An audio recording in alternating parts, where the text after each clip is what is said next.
I love this comic book, The Walking Dead, book number 7. The issue begins with a flashback with Lori. She is waiting outside the city where her parents are located. She is comforted by Shane, and she tells him about how horrible she feels about leaving Rick in the hospital. After a short conversation, Lori and Shane kiss, and Lori adds that she needs him. The two of them end up having sex. Now, in the present, the survivors are burying Shane. As the rest of the group leaves, Lori stays behind and spits on Shane's grave. Alan and Rick speak about Shane, and Rick is worried about how this apocalypse is affecting and altering their mental states. He says how much it changed Shane. Rick goes to ask Dale about Andrea. The two proceed to discuss Shane. Dale is not surprised that their former leader snapped, because he started changing the moment Rick arrived at the camp. He points out that Shane was in love with Lori. Rick is now very aware of this. Dale then tells Rick that everyone in the camp thinks Rick is the best person to take over leading them all. Rick graciously accepts and tells Dale they will be moving the camp tomorrow. Dale then tells him that Andrea has a calendar and has been keeping track of all the days. He drops a bomb that tomorrow is Christmas. Rick gets upset and tells him to keep it a secret, as he doesn't want to have to explain to Carl why Santa can't find him. In the morning, as everyone is packing, Rick wakes up Carl and tells him that if he ever wants to talk about what happened, he can talk to him. The group then leaves their camp using the RV. They continue on their journey until they need to clear some cars that are blocking the road. When they finish, they spot some figures approaching from the darkness. Rick pulls out his gun, thinking it's walkers, but the figures turn out to be 3 survivors. One of them introduces himself as Tyreese, and introduces the other 2 as his daughter Julie and her boyfriend Chris. Tyreese asks if Rick has any food, as they ran out a couple of days ago. After feeding the family, Rick offers them room to sleep in the RV with the group and tag along in the morning if they would like. Tyreese thanks him, but says they will be sleeping in the car for tonight, as Julie and Chris aren't too comfortable around strangers. Lori criticizes Rick for inviting a stranger to sleep in the same room as them. Rick stresses that Tyreese has kids with him, but Lori points out that they do as well, and tells Rick not to be so trusting. The next morning, Tyreese apologizes to Rick about not trusting him enough to sleep in the RV. Rick understands, as this apocalypse has changed people. He tells him how Shane, who was his best friend, tried to kill him a few days ago. Tyreese in turn tells Rick about the time they went to scavenge at a grocery store. A man who was really nice and sweet before the apocalypse attempted to rape Julie. However, he was able to kill the man before he could rape her. Rick doesn't judge Tyreese, and says any father would do that to protect his child. Tyreese says he's been beating himself up because he doesn't feel any guilt from it, and the apocalypse has changed him. Suddenly, the two discover walkers. Tyreese marvels about the name Walker, and Rick explains they are zombies who just walk around, and that they killed Amy and Jim. Tyreese and Rick take their primary weapons, a hammer and a hatchet. They trick the zombies. Rick takes one of them, and Tyreese takes the other one. They beat them to death and say the situation is under control. They return to the RV, and Rick tells Dale to drive around so they could look for some empty houses to stay in.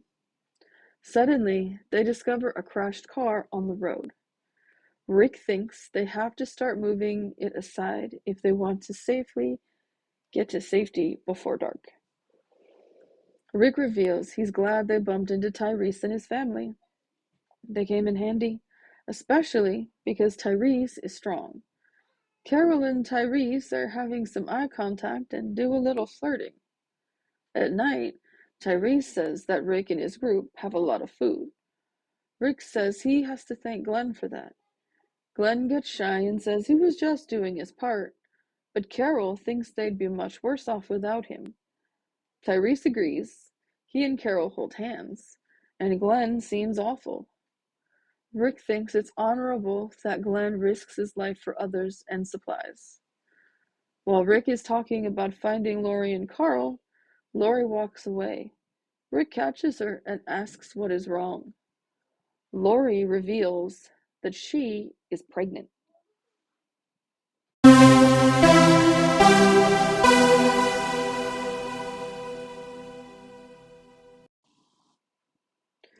The flashback we get of Lori and Shane disturbs me quite a bit. She's playing the damsel in distress here and leading Shane on. I'm really not sure where her thought process is in this flashback, but clearly, her actions have had a big part in Shane's change. She seems to be making sure that Rick falls for her only, and no one else. Maybe she figures, well, he's a cop too, so without Rick being around, he'll do as a substitute. Shane's burial is quick and unceremonious. Some people discuss how they felt about him.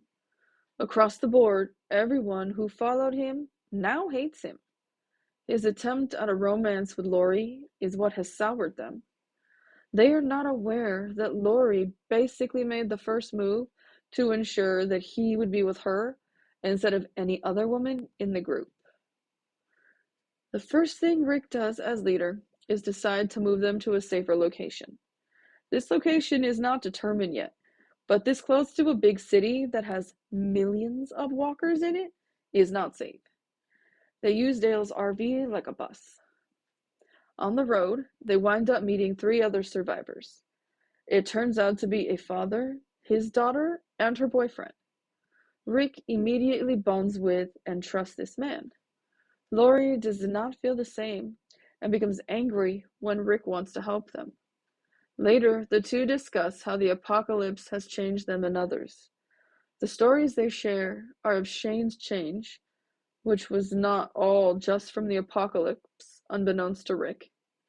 Tyrese's story is disturbing. That old man pretended to be someone he wasn't and put on a show for everyone who came to that store before the world ended. But now that so little is left, he feared no consequence and showed how evil he was with what he tried to do to Julie. The final revelation is a bit of a shocker, but after the opening scene's flashbacks, not so much. Lori tells Rick that she is pregnant. She had sex with Shane. It was bait and catch sex, but sex nonetheless. She did not tell Rick about this having sex with Shane. If she did, it's not in the book. So she was keeping it a secret from Rick. Considering Rick has only been back for a little over a month, I don't have any doubt that this is Shane's baby. Rick's facial expression in the panel is one of shock and surprise and horror. He knows he has not been back long enough for it to be his. It's not clear in the book if Rick and Lori have even been together since he's come back. Nothing is explicitly stated about that. Shane is the only other option for a father at this point. Not the best way to learn that your wife had sex with another man after leaving you in a hospital while you were in a coma. Lori had no way to know if he had died, but still, she assumed Rick was dead and made a calculated move with Shane. Her choices, and bad ones at that, are coming back to bite her. Shane is not the bad guy she made him look like at all. She messed with his head and led him on. He's taken the bad guy rap for her actions. She was the bad one. I feel bad for Rick in this situation. Thanks for tuning in to the I Love This Comic Book podcast. If you would like to make a donation in support of this podcast, you can through Cash App to Pasta26MC. That's pasta like the food, the number 2, the number 6, M as in monkey, C as in cat. If you would like to sponsor this podcast or advertise on it, please send an email to podcast@pastasworld.com. As always, you can go to pastasworld.com for more information.